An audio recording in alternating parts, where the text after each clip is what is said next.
If you are told to name the most powerful tool in Excel, which one will you name? I know some people might name some functions like the filter function.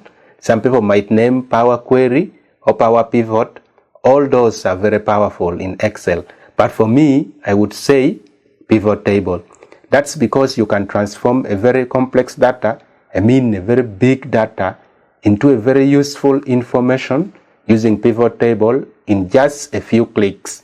Yeah, a very few clicks. Like in 3 to 5 seconds, you will have your information ready for printing. Like for example, I have this data set here. When I control down arrow, it has 350 rows of data. But in just a few clicks, I can actually transform it into this useful information in about 3 to 5 seconds. Now today, we are going to start a brand new series in Excel, and that series is going to be about pivot table. So we want to learn everything we need to know about pivot table so that by the end of this series, we are all experts in using pivot table. So whether you're a student, a data analyst, a business professional, a researcher, an accountant, or just anyone who uses data, knowing how to use pivot table is actually a very important skill that you can acquire. Now this first video in the series is going to be about introduction to pivot table, and it's actually designed for beginners. And this video is going to build a very good foundation for future videos in the series. Let's switch on to Excel and we dive deeper into how to use pivot table. Now first of all, before you start going to the pivot table, make sure that you have a proper data set. We have already seen how to create a proper data set. If you haven't watched that video, I'm going to leave the video at the end of this video, or I'm also going to leave a link to that video on the description of this video. You can go and watch that video and see how you can create a proper data set. So you need to make sure that you have a proper data set. My data set here is actually a proper data set, so we can use it to create a pivot table.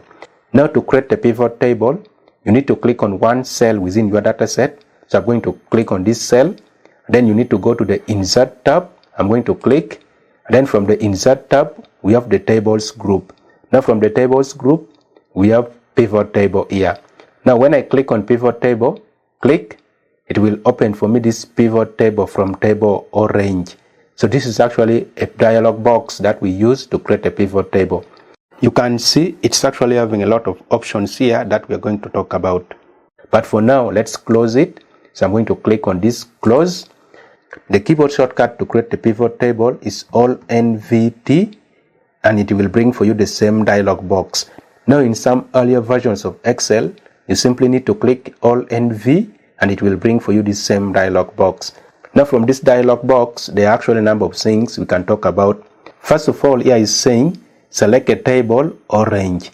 Our data set here is actually a range, and it has got the range of our data set correctly because we click on one cell within our data set, and our data set is actually a proper data set. Now this one is giving us the worksheet name. This worksheet is intro pivot table. Then it's giving us the range of the data set. Now when you come down here, it's saying choose where you want the pivot table to be placed. Now you can place your pivot table on a new worksheet, or you can place it on this existing worksheet. If you want to place it on a new worksheet, you need to select new worksheet. And if you want to place it on this existing worksheet, then you need to come and select existing worksheet. And then for location, you need to click on a cell where you want your pivot table to be placed. Like for example, I can say I want my pivot table to be on this existing worksheet. And then for location, I can say I want it to be on H4. Then I can click on this cell here. And that cell will be the cell where your pivot table will be created. If that's what you want, you simply need to come down here. And then you click OK. And you can see this is actually a pivot table that has already been created. Now I'm going to Control Z to undo that. Let's do that again. I'm going to click on a single cell. And then when I go to Insert, and then I'm going to click on Pivot Table, or you can use Alt+NVT and it will bring for you the same dialog box. I don't actually want to place my pivot table on this existing worksheet. I want it to go to the new worksheet. So I'm going to select new worksheet. Actually by default, it always comes when new worksheet is selected. So I'm going to leave the new worksheet selected. And then I'm going to come down here and click OK. What Excel does, it creates for you a new worksheet. and it will call it maybe sheet 1, sheet 2, sheet 3, just like that, and it will place for you the pivot table on that very worksheet, on that new worksheet. So what I'm going to do first, I'm going to first name the sheet. So I'm going to come here and double click on that new worksheet. Instead of sheet 2, I'm going to call it regional sales and then enter. So this worksheet is now called regional sales. Now when you create a pivot table, you will see two things, and we're going to talk about all of them. On the left hand side will always be your pivot table. This is actually our pivot table. And then on the right hand side you will see the pivot table fields. Now we shall talk about all of them in just a second, but before that, let's first talk about what's called the contextual tabs. When you create a pivot table, Excel will add for you two contextual tabs, and that one is the pivot table analyze tab and then the design tab.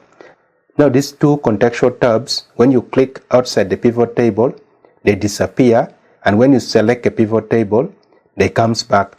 For example, right now I've selected the pivot table, that's why the two contextual tabs are there.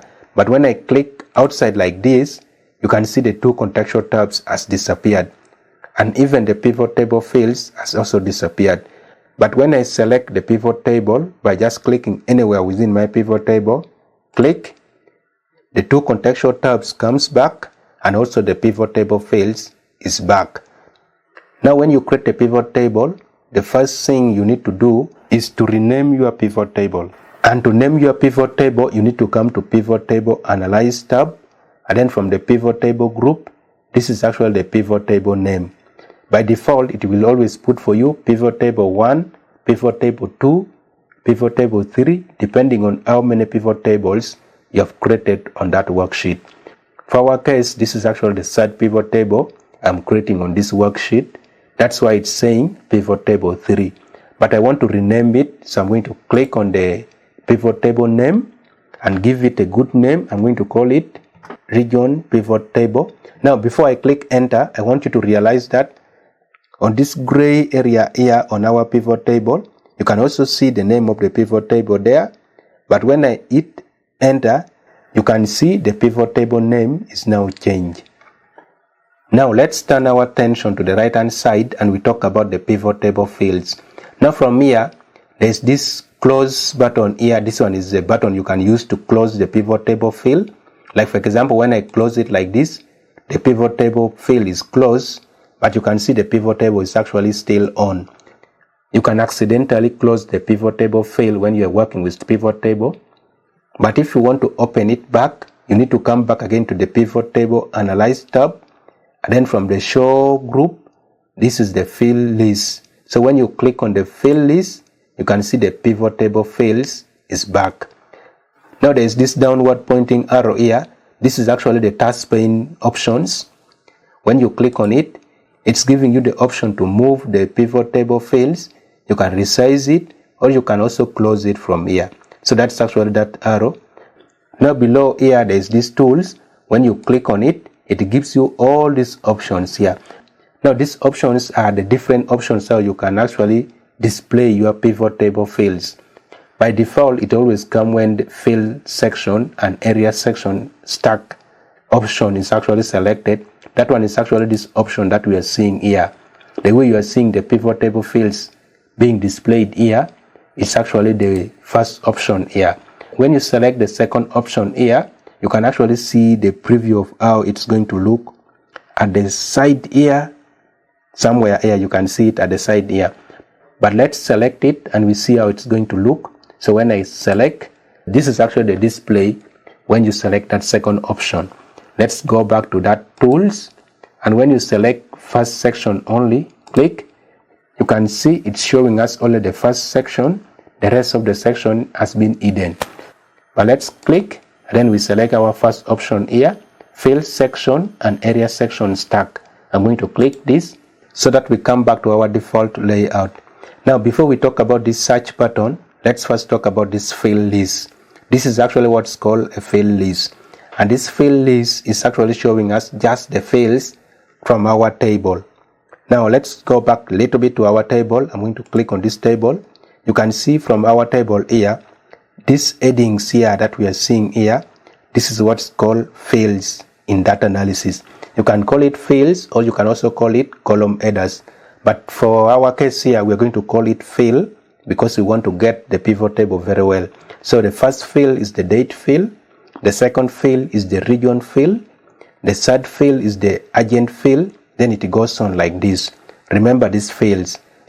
So when we go back to our regional sales worksheet, click, then we come back to our pivot table fields, you can see all those fields are listed here on our field list. Now there are situations where you can have a table that are having very many fields that you cannot see all of them at once like the way we are seeing it here. You need to use this arrow to scroll down to see other fields that's down, and you can use this arrow here to scroll up. Or if you want to quickly find a field from this field list, you can use the search box which is on top here. So when I click on it, for example, click, if I type like, for example, let's say agent, you can see it's giving us agent. So assuming there were very many fields, it can narrow down our search to that particular field that you have typed on the search box. So I'm going to click on this close so that we go back to all our fields. Now down here we have the areas, and the areas are actually divided into 4 different parts. We have the filters part, we have the columns part, we have the rows part, and then the values part. If you want to create a pivot table report, you drag a field from the field list and then you drop it into the areas. Like for example, let's say we want to summarize our data by regions. I can come here on the field list and then I click on region and then drag it to the area.